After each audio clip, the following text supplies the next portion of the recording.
Ang pagtingin sa mga kasalubong, sulyap lang, mabilisan. So, kita mo yung isang guhit diyan sa gitna, yung solid. Kita mo yung nandito din, na broken. Lahat ng pasok sa loob ng guhit, yan yung sasabit sa atin. Kita mo yung truck, pasok ba sa loob ng guhit? Hindi pa. Hindi. Yung tricycle na yan, pasok ba sa atin? Hindi rin. No, wag mong pagkatitigan yung mga yan. Normal lang sa nag-aaral na natitig sa mga kasalubong, lalong dun pupunta yung sasakyan. Isang tingin lang sa kasalubong kung pasok sa loob ng guhit natin. Kung hindi, tuloy-tuloy lang. Iisipin mo lang lagi, i-maintain mo lang yung sasakyan mo nasa loob ng guhit na yan.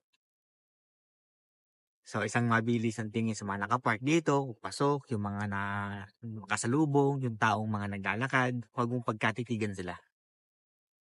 Paray tayo. Slow down. Second gear ka na.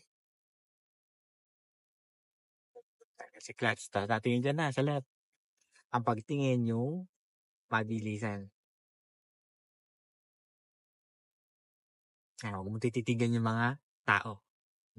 Kasi lalo kang doon pupunta. Kasi pag tumitig, ay yung sasakyan, mawawala yung focus natin, doon talaga pupunta. Isipin mo, yung sasakyan natin, hindi dapat pumunta sa mga tao.